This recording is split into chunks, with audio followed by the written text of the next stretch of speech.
Hello, hello. There might be some noise in the background because my cat doesn't want to shut up, but it is 6 a.m. on Thursday. My video goes up tomorrow at 3 p.m., regardless of what it looks like or how it is. But since I have no sense of time management, this is what we're gonna have to do. We're going to ignore him, we're going to pretend you don't hear him, and call it a day.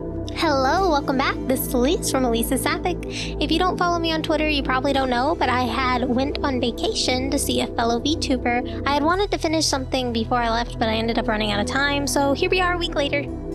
But something that did happen on this trip was both of us starting the game D4DJ. So, since it's heavy on my mind at the moment, and that's what I want to cover. Like normal, we'll be going into the first episode, but after that I also want to talk about a few other things, so stick around for that. First, what is this? D4DJ, or Dig, Delight, Direct, Drive, is a multimedia franchise based around the concept of 6, at the moment, DJ groups participating in the DJ Festival that hasn't been running for 8 years and then working towards it. Our units are Happy Around, Piki Piki, Photon Maiden, Mermaid, Rondo, and Lyrical Lily. Though there are also a few secondary groups like Linux Size, Scarlet Canary, and the solo act of Michiru Kaibara. But for the anime itself, or at least first mix, the only ones you'll really see are going to be Happy Around, Piki Piki, and Photon Maiden, with heavy emphasis on Happy Around, with them being the main girls and all. So, now that you have a little bit of background, let's look at the show a bit closer then.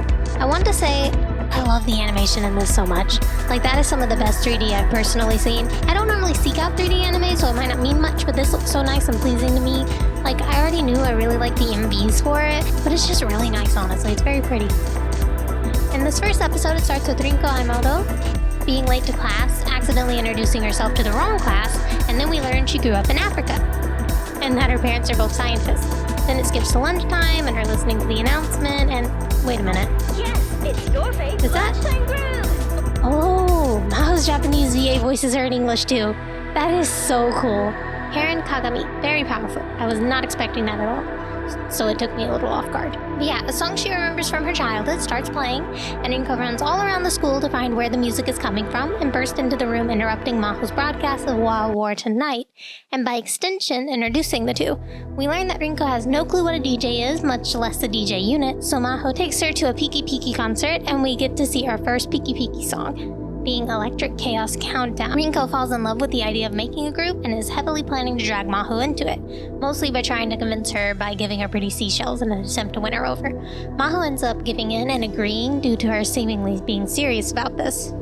And we get to get our first Happy Around. Maho takes her to a practice DJ booth that more or less explains how DJing works, and then we learn there's something special about Rinko when she can easily tell at a listen that Wild War Tonight would work very well with the song Maho was already playing. Maho is extremely impressed by this and flashes back to the first scene of the anime with her watching a live performance of the same song playing by, at this point in the anime, an unnamed unit.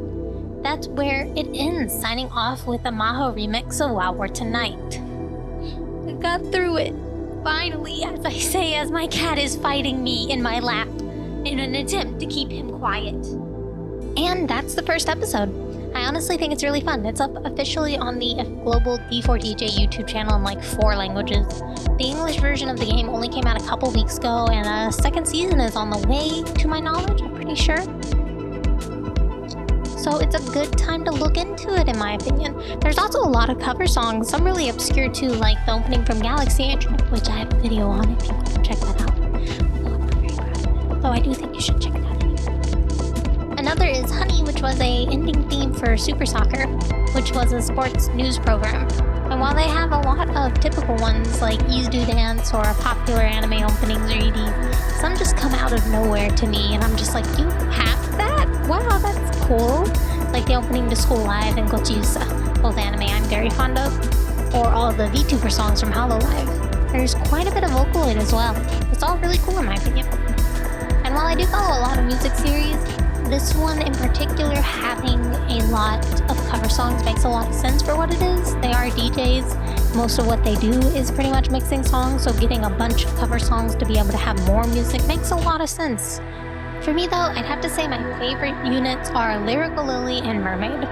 I don't have any specific characters just yet, but these two troublemakers, these two right here, I would die for them. I love them to death. They are adorable. And honestly, I actually just like those kind of characters in general. Although most of them nowadays, they're too gremlin.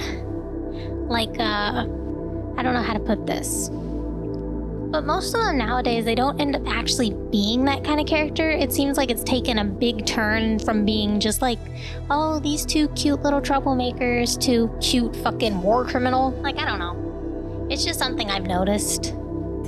In time, like characters that I used to just be like, oh yes, that one. That is the one I love. And nowadays it's like, yeah, they start out like that, but guess what? They get worse. And I'm just like, fuck you. That was not necessary.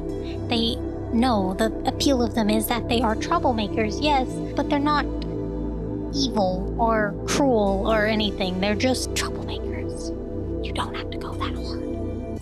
Anyway, yes, Lyrical Lily, Mermaid, good girls. Anyway, did I convince you to give the franchise a look?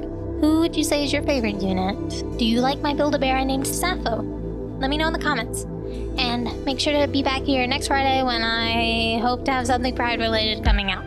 See you then. Later, Pixels.